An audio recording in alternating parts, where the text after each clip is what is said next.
জয় শ্রীকৃষ্ণ, রাধে রাধে। নমস্কার বন্ধুরা, সনাতনী পম্পা ইউটিউব চ্যানেলে আপনাদের সকলকে জানাই স্বাগত।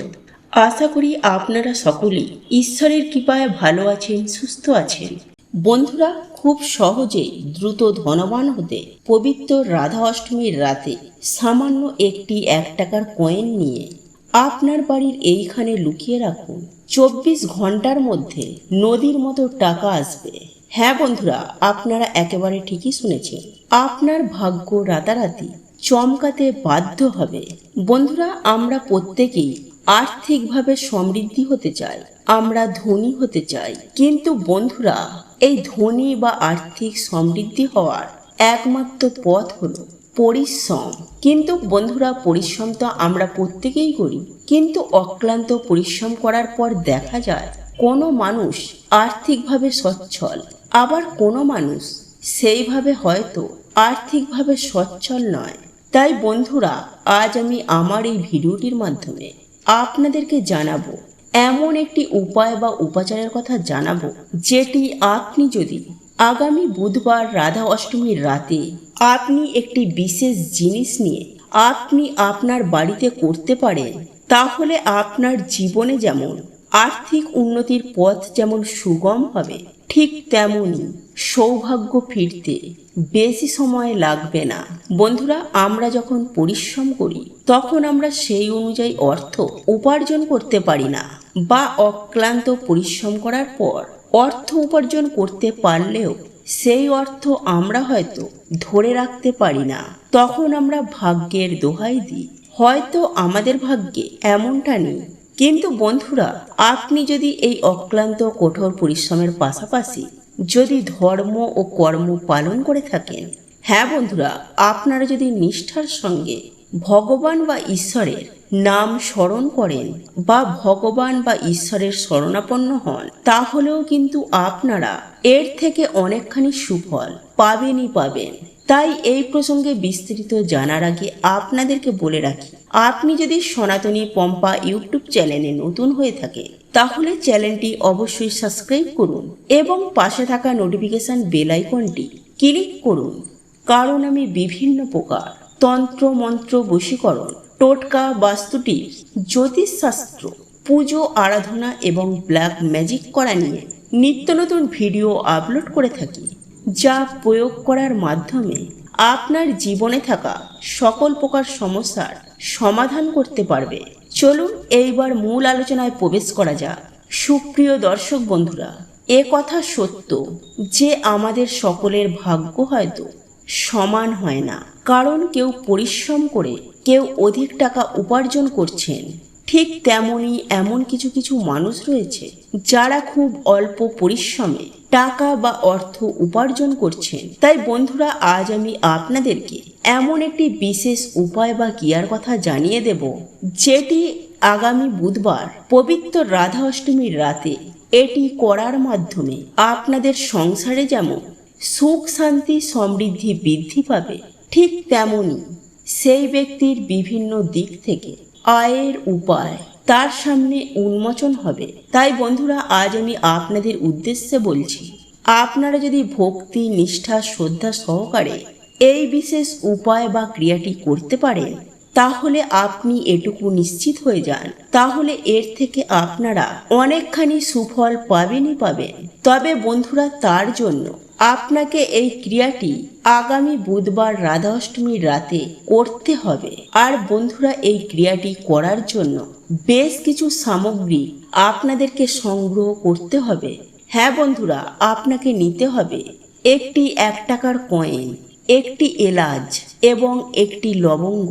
হ্যাঁ বন্ধুরা, তবে এক্ষেত্রে আপনাদেরকে বলে রাখি, এই 1 টাকাটাকে কিন্তু অর্থের প্রতীক হিসাবে ধরা হয়েছে। তবে কারোর যদি আপত্তি থাকে, এই 1 টাকার পরিবর্তে আপনারা একটি লক্ষ্মী করিও নিতে পারেন, এতেও কোনো সমস্যা নেই। কারণ আমরা আপনারা প্রত্যেকেই জানি যে এই লক্ষ্মী করি মা লক্ষ্মীর অত্যন্ত একটি প্রিয় বস্তু, আর লবঙ্গ, এলাচ অত্যন্ত গুরুত্বপূর্ণ ভূমিকা পালন করে থাকে। আর এটা আমরা শুধুমাত্র মশলা হিসেবে ব্যবহার করি না, এই লবঙ্গ বা এলাচ বিভিন্ন উপাচার বা টোটকায় ব্যবহার করলে বিশেষ সুফল লাভ করা যায়। তাই বন্ধুরা, এই উপায় বা ক্রিয়াটি আপনারা একটিবার করেই দেখুন, হাতে নাতে রেজাল্ট আপনারা পাবেনই পাবেন। যাই হোক বন্ধুরা, এইবার আমি আপনাদেরকে জানিয়ে রাখি আগামী বুধবার রাধা অষ্টমীর রাতে কি কি করতে হবে।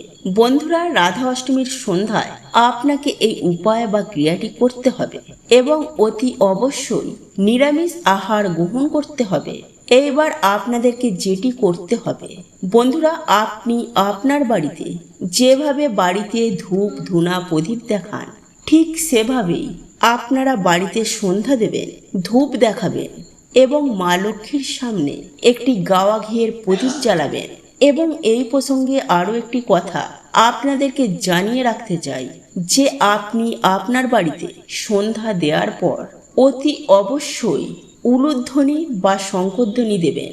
এরপর আপনি আপনার ঠাকুর ঘরে একটি শুদ্ধ আসন পেতে বসবেন এবং আপনি মা লক্ষ্মীর পুজো আরাধনা করার সময় আপনি সেই তিনটি জিনিস অর্থাৎ ওই একটি 1 টাকার কয়েন বা কড়ি, একটি লবঙ্গ এবং একটি এলাচ মা লক্ষ্মীর চরণে আপনারা নিবেদন করে দেবেন এবং দুহাত জোড়ো করে অর্থাৎ করজোড়ে মা লক্ষ্মীর যে কোনো একটি মন্ত্র আপনারা পাঠ করবেন। যেমন আপনারা এই মন্ত্রটিও পাঠ করতে পারেন, আর এই মন্ত্রটি হলো ওং মহালক্ষ্মীয়ায় নমঃ, ওং মহালক্ষ্মীয়ায় নমঃ। এই মন্ত্রটি আপনারা যতবার খুশি আপনারা পাঠ করতে পারেন, অন্ততপক্ষে 108 বার অবশ্যই জপ করবেন। এবং এই মন্ত্রটি জপ করার পর আপনি মা লক্ষ্মীর উদ্দেশ্যে আপনার সকল মনস্কামনা, আপনার সকল মনোবাসনা, আপনার সকল ইচ্ছা আপনি মা লক্ষ্মীর কাছে ব্যক্ত করবেন। তারপর আপনার কাজ হচ্ছে, যখন আপনি রাতে ঘুমাতে যাবেন তখন একটি কাজ অবশ্যই করতে হবে, আর তা হলো বন্ধুরা, আপনার বাড়ির যে প্রধান আয় করে অর্থাৎ বাড়ির যে মেন কর্তা অর্থাৎ আপনার বাড়ির যে প্রধান আয়কর্তা তার বালিশের মধ্যে আপনারা সেই তিনটি জিনিস অর্থাৎ 1 টাকার একটি কয়েন অথবা কড়ি এবং একটি লবঙ্গ ও একটি এলাচ, ওই তিনটি জিনিস সেই ব্যক্তির বালিশের মধ্যে রেখে দেবেন। এটি আপনারা যতদিন ইচ্ছা আপনারা রেখে দিতে পারেন, আর এই বিষয়ে আপনারা কাউকেই কিছু জানাবেন না এবং ওই বালিশটি আয়কর্তা ছাড়া অন্য কেউ ব্যবহার করবেন না, এতে এর সুফল নষ্ট হয়ে যেতে পারে। বন্ধুরা, আপনারা যখন এই উপায় বা ক্রিয়াটি করবেন তখন কোনোভাবেই মনে খারাপ চিন্তাভাবনা করবেন না এবং কারোর সঙ্গে কথাও বলবেন না। আপনারা চুপচাপ মায়ের চরণ থেকে নিয়ে সেই ব্যক্তির বালিশের মধ্যে রেখে দেবেন। দেখবেন সেই ব্যক্তির জীবনে 10 দিক থেকে আয়ের রাস্তা খুলে যাবে। হ্যাঁ বন্ধুরা, সেই ব্যক্তির জীবনে আয় উন্নতি বৃদ্ধি পাবে। এবং সেই সঙ্গে একটি কথা মাথায় রাখবেন, আর এই উপায় বা ক্রিয়াটি করার ফলে আপনার জন্মে ছকে থাকা বৃহস্পতি গ্রহ অত্যন্তই স্ট্রং হবে এবং ঠিক তেমনই মা লক্ষ্মী আপনার ওপর অত্যন্ত প্রসন্ন হবে এবং মায়ের কৃপায় আপনাদের জীবনে সুখ শান্তি সমৃদ্ধির ছোঁয়া লাগবে। বন্ধুরা, ভিডিওটি আজ এখানেই শেষ করলাম। আর আপনাদের যদি এই ভিডিওটি পছন্দ হয়ে থাকে তাহলে ভিডিওটি লাইক করুন, কমেন্ট করুন এবং শেয়ার অবশ্যই করুন। জানবেন আপনার একটি শেয়ার অনেক মানুষকে উপকৃত করবে। আর আপনি যদি সনাতনী পম্পা ইউটিউব চ্যানেলে নতুন হয়ে থাকেন তাহলে অতি অবশ্যই চ্যানেলটিকে সাবস্ক্রাইব করবেন। ভগবান বা ঈশ্বর আপনাদের মঙ্গল করুক। আপনারা সুস্থ থাকুন, ভালো থাকুন।